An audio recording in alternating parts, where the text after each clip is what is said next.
नबी अलैहिस्सलातु वस्सलाम का सर लेने आ रहे थे, सर देने आ गए।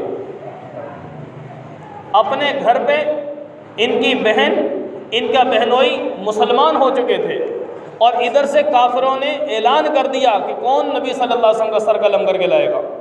तो जब ये उठे और चले, रास्ते में एक सहाबी मिले, उन्होंने कहा कि उनकी तरफ तो बाद में जाना, पहले अपने घर की तो खबर ले ले, तेरे तो घर में खुद ही इस्लाम दाखिल हो चुका है। उसे और ज़्यादा गुस्सा है, जिसकी बदौलत अपनी बहन को और बहनोई को मारा। और बहन भी कहने लगी, उमर जिस बाप का तू बेटा है उसी बाप की मैं बेटी हूँ, जिस माँ का दूध तूने पिया है उसी माँ का दूध मैंने पिया। आज तो अपना जोर लगा ले, मार मार के जितना कर सकता है कर ले। आज मैं मार खा खा के अपने महबूब के साथ वफा करके दिखाऊंगी। वो भी डट गई अपनी बात। हकीकत यह है कि जब ईमान अंदर दाखिल हो जाता है, ये कुफर की मारें कुछ नहीं कहती है। तो बहरहाल मामला ये हुआ। अब जब बहन ने ये अल्फाज दोहराए तो हज़रत उमर का दिल भर आया कि मुझे दिखाओ तो सही क्या चीज़ें जब पढ़ रही है तू। उन्होंने कहा कि तू पहले गुस्ल कर, वज़ू कर, फिर मेरे पास आ, तब तुझे दिखाऊंगी। तू नापाक हालत में तुझे मैं कैसे दिखा दूँ। उनका दिल नरम हुआ। देखा तो सूरह ताहा 16 पारे की आयत, ताहा मा अंज़लना अलैकल कुरआन लितशक़ा इल्ला तज़किरतन लिमन यख़शा तंज़ीलन मिम्मन ख़लक़ल अर्ज़ वस्समावातिल उला अर्रहमान अलल अर्शि इस्तवा लहू मा फ़िस समावाति व मा फ़िल अर्ज़ व मा बैनहुमा व मा तहत सरा।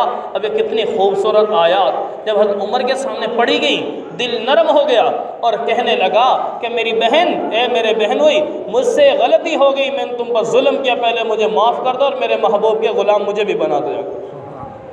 अब नबी सल्लल्लाहु अलैहि वसल्लम के सामने ये मजमा बैठा हुआ सहाबा का, देखा गया महबूब सल्लल्लाहु अलैहि वसल्लम उमर आ रहा है।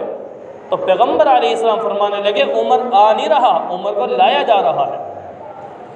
उमर सर लेने नहीं आ रहा, उमर सर देने आ रहा है।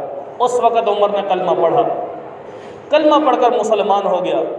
तो इसलिए मेरे दोस्तों, नबी अलैहिस्सलातु वस्सलाम की ये सहाबी जब कलमा पढ़ के मुसलमान हो गए, अब इबादत का वक़्त आ गया, नमाज का वक़्त आ गया। प्यारे पैगम्बर अलैहिस्सलातु वस्सलाम ने हुक्म दिया कि मेरे सहाबा उठो अपनी इबादत के लिए चले। सहाबा वज़ू करके उसी घर में इबादत के लिए जमा होने लगे। तो प्यारे पैगम्बर से ये हज़रत उमर रज़ियल्लाहु अन्हु अर्ज़ करने लगे, महबूब क्या करने लगे हो। तो महबूब सल्लल्लाहु अलैहि वसल्लम फरमाने लगे, उमर हम अपनी इबादत करने लगे हैं, हमारी इबादत का वक़्त हो चुका। तो फरमाया, अर्ज़ करने लगे, ए महबूब खाना काबा में क्यों नहीं करते। फरमाया, उमर तेरी कौम वाले करने नहीं देते। फरमाया कि उमर के होते हुए आज आए कोई जो उमर का दरवाज़ा रोके, उमर का रास्ता बंद करे, कोई आए तो सही मेरे सामने। तो गोया बैतुल्लाह को फतह करने वाले भी उमर है। पहला काम बैतुल्लाह को फतह किया है, काफिरों से निजात मिली है। मुसलमानों ने उसी दिन अपने खाना काबा के अंदर इबादत की है। जो 5 साल तक मुसलमान खाना काबा से दूर रहकर इबादत करते थे, हज़रत उमर के आने से, इस्लाम लाने से सबसे पहला कारनामा तो क्या हुआ कि उन्होंने बैतुल्लाह को फतह कर दिया।